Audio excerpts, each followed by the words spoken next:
Fridge ছাড়াই কিভাবে সারা বছর আম সংরক্ষণ করে খেতে পারবেন সেই পদ্ধতিতে আজকে দেখাবো। একদমই ন্যাচারাল, কোনো রকম নষ্ট হবে না, আর খেতেও খারাপ লাগবে না, আর একটা দুটো করে পাকবে, আর সারা বছরই আপনি আম খেতে পারবেন। কোনো রকম ডিপ ফ্রিজ অথবা নর্মাল ফ্রিজ কোনোটারই প্রয়োজন নেই। আপনি হয়তো শুনে অবাক হচ্ছেন, অবাক হওয়ারই কথা। পুরো ভিডিওটা দেখতে থাকুন। ভিডিওটা কিন্তু একদমই ছোট, আর অনেকগুলো টিপস দেওয়া আছে। আর এই টিপস গুলো জানা থাকলে আমার মতো ফ্রিজ ছাড়াই আপনি সারা বছরই আম সংরক্ষণ করে খেতে পারবেন। আসসালামু আলাইকুম, কেমন আছেন সবাই? আশা করি ভালো আছেন।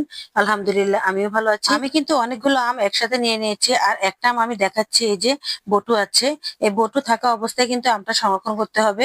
বটু না থাকলে আমটা সংরক্ষণ করে কোনো লাভ নেই, কয়েকদিন পরই নষ্ট হয়ে যাবে। যাই হোক, আমি এখানে অনেকগুলো আম নিয়েছি, আর আমগুলো কিন্তু একদমই পাকা, তবে একদম শক্ত। মানে কিছু আম আছে না, পাকা হয় কিন্তু শক্ত হয়, আস্তে আস্তে পাকে, সেই ধরনের আমগুলি আপনাকে নিতে হবে। তো যাই হোক, এখন সবগুলো আম আমি ভালো করে একটু পরিষ্কার করে নিচ্ছি। এই আমগুলো আর ভিজানোর দরকার নেই। এই আমগুলো ভিজালে এখন বটুতে পানি লাগলে আমগুলো নষ্ট হয়ে যাবে, তাই একদম শুকনা শুকনা রাখতে হবে। তাই আমি একটা কাপড় দিয়ে ভালো করে আমগুলোকে মুছে নিচ্ছি। এখনকার সময় আমরা একদমই ফ্রিজ ছাড়া চলতে পারি না, কারণ ফ্রিজে রাখলে কোনো জিনিস খুব তাড়াতাড়ি নষ্ট হয় না, একটু একটু করে খাওয়া যায়। আসলে আমরা ন্যাচারাল জীবনটা ভুলে গেছি।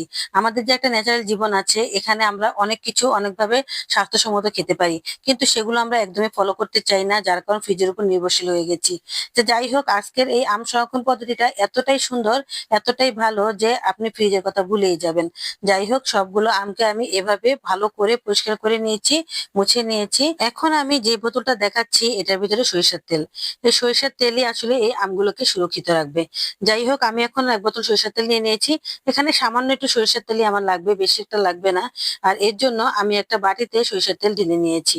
আর তারপর আমি এখান থেকে আঙুল দিয়ে দিয়ে একটু একটু করে সরিষার তেল নিয়ে নিয়ে একটা আমের বটুতে লাগিয়ে দিচ্ছি। এই যে এইভাবে, ঠিক এইভাবে লাগাতে হবে। পুরো আমে লাগাতে হবে না, শুধু বটুর সাইড দিয়ে লাগাতে হবে আর বটুর মাঝখানে লাগাতে হবে, এতটুকুই। আমি আরেকটা আমও সেম ভাবে এভাবে লাগিয়ে দেব।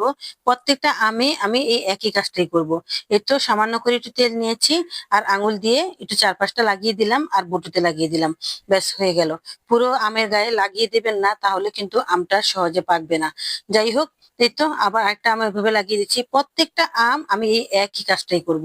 আর এটার পরে যে আমি কি করব সেটা কিন্তু অনেক গুরুত্বপূর্ণ একটা টিপস। সেটা জানার জন্য পুরো ভিডিওটা দেখতে হবে। আর দেখলে আপনারা এভাবে আম সংরক্ষণ করে খেতে পারবেন। এখন আমের দাম অনেক সস্তা, এখনই আসলে কিনে রাখার সময়। পাকা আমই নিতে হবে, তবে সেটা শক্ত আম নিতে হবে। আর শক্ত আম কিনে এভাবে আপনি একদমই ন্যাচারাল ভাবে সংরক্ষণ করে রেখে দিয়ে ফ্রিজ ছাড়াই, দেখবেন অনেক দিন খেতে পারবেন। বছরের পর বছরে এভাবে থাকলেও আমগুলো নষ্ট হবে না।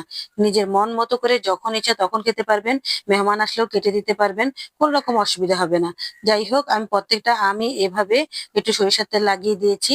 তারপরে আমি কি করব সেটা দেখেও আপনারা অবাক হয়ে যাবেন। খুব সহজ একটা পদ্ধতি। এভাবে আম রাখলে আপনার মনে হবে যেন গাছ থেকে এখন পেড়ে এনে আমটা আপনি খাচ্ছেন, গাছ পাকা আম এমনই মনে হবে। তারপর এই তো ঘরের একটা সাইডে আমি একটু আলমারির সামনে, এই জায়গাটা আমার কোনো আসা যাওয়া হয় না, এই জায়গাটা তেমন একটা প্রয়োজন হয় না, আর এই আলমারির দরজাটাও খোলা হয় না, তাই আমি এখানে একটা কাগজ বিছিয়ে দিয়েছি। আপনি চাইলে এখানে পেপার বিছাতে পারেন। আমি অবশ্যই যে ক্লান্ডারের যে একটা পাতলা কাগজ থাকে, ওই কাগজটাই বিছিয়ে দিয়েছি।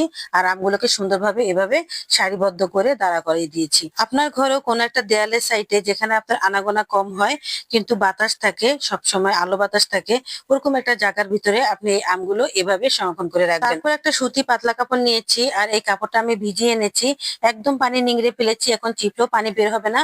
এমন অবস্থায় এই কাপড়টা সুন্দর করে এই আমগুলোর উপরে বাস বিছিয়ে দেবেন, একদম ঢেকে দিবেন, আর সাইড গুলো গুজিয়ে দিবেন। দেখবেন আমগুলো অনেক ভালো থাকবে, অনেক তাজা থাকবে। 2-3 দিন পর পর যখন আমগুলো আপনি চেক করবেন, তখন আবার এই কাপড়টা ভিজিয়ে আবার এই সেম একইভাবে রেখে দিবেন। এভাবে আম রাখলে ফ্রিজ ছাড়াই আপনি সারা বছর আম খেতে পারবেন। তো কেমন হয়েছে ফ্রিজ ছাড়া আম সংরক্ষণ পদ্ধতিটা? অবশ্যই আপনারা কমেন্ট করে বলবেন, আর সাথে একটা লাইক দিয়ে দিবেন।